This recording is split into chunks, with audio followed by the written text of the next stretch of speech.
तो पंडित जी कहा करते थे, लेकिन हमारी बात पूरी तरह से समझ में नहीं आया करती थी। उस समय भी इतने समझते थे कि गुरुओं को, संतों को वो बातें पता जो हमको नहीं पता, उनसे बातें सीख लेनी चाहिए। और जब सीख लेंगे फिर गुरुओं को छोड़ो, फिर जाओ कहीं जंगल में करो साधना, ये हमको पता था। लेकिन जब भगवान शिव की कृपा हुई तब ये बात समझ में आ गई। आप सुन के हैरान होंगे, भगवान शिव से हमको युगल नाम मिल गया, इतने से काम नहीं बना। गुरु की स्टाम्प लगवाओ। फिर हम माला झोली लेकर के बरसाने से वृंदावन आए स्वामी जी के पास। हमने स्वामी जी को पूरी बात बताई कि भगवान शिव से हमको नाम मिला है, और हम आप जब तक आज्ञा नहीं करेंगे, क्योंकि पंडित जी ने कह रखा था बिना गुरु कृपा के साधना फलीभूत नहीं होती। भगवान भी यदि मंत्र दें, उसको भी मंत्र को गुरु को बता दो, फिर गुरु की आज्ञा से जपो। इससे भले ही हमको भगवान से युगल नाम का उपदेश मिला, लेकिन तब भी हमने जपना प्रारंभ नहीं किया, क्योंकि शिक्षा पंडित जी से और भगवान शिव से प्राप्त हो चुकी थी कि गुरु प्रदत्त साधना ही, यद्यपि भगवान शिव हमारे गुरु पद पर प्रतिष्ठित हो चुके थे,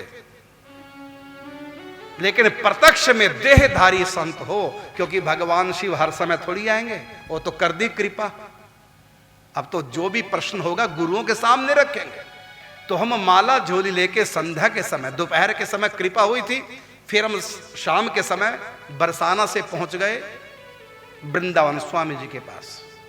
हमने संध्या के समय स्वामी जी को कहा, स्वामी जी कृपा हुई है, भगवान शिव की युगल नाम प्राप्त हुआ है, और जो भी हमको प्रेरित किया गया, जब तक आप नियम नहीं देंगे तब तक हम जप नहीं करेंगे। स्वामी जी ने संध्या के समय तेल की मालिश कर रखी थी और मेरे हाथ में माला झोली थी स्वामी जी को देने के लिए कि अपने हाथ से मुझको देंगे नियम। स्वामी जी ने कहा, बेटा मैं स्नान किया हुआ नहीं है, मैंने तेल लगा रखा है, तो कल सुबह आना। अगले दिन फिर स्वामी जी नहा करके ऊपर बैठे थे छत पर, मैं अपना नित्य नियम करके माला झोली लेके स्वामी जी के पास गया। फिर विस्तार से मैंने पूरी घटना बताई। पहले मान मंदिर गुफा में स्वप्न वाली बात, फिर ब्रजेश्वर महादेव मंदिर वाली बात मैंने पूरी स्वामी जी को बताई।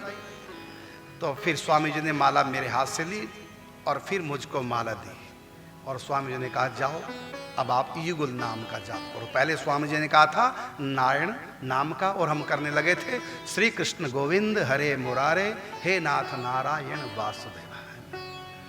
स्वामी जी ने हमको माला दी। हमने स्वामी जी से कहा, स्वामी जी कितनी माला करें, नियम दो, कितनी माला करें। तो स्वामी जी ने हमको माला के बंधन में बांधा नहीं, नियम के बंधन में। ये कहा, बेटा अपनी मर्जी से कुछ भी कर लो, कितना भी कर लो, लेकिन जितना नियम लो उससे कम नहीं करना किसी दिन भी।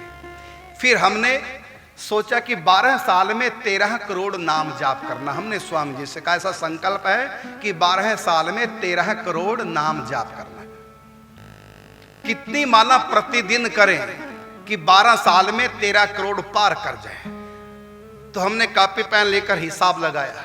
अंत में हिसाब लगा कि 144 माला प्रतिदिन युगल नाम की जाए तो 12 साल में 13 करोड़ कुछ अधिक माला हो जाएंगे, नाम हो जाएगा। फिर हमने नियम लिया 144 माला प्रतिदिन युगल नाम की,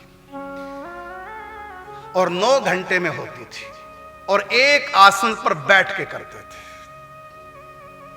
9 घंटे, बीच में 2 बार उठते थे। और 1 साल तक हमने अपनी कुटिया का द्वार बंद कर रखा था, कोई हमारी कुटिया में नहीं आएगा।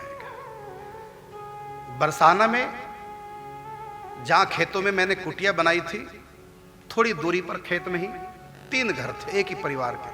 तीनों घरों से रोटी आती थी बनी बनाई मेरे पास, 2-2 रोटी तीनों घर ले आते थे थाली में, तो द्वार पे लटका जाते थे। जब मैं कुटिया से बाहर आता, द्वार पे खोल करके ले लेता था।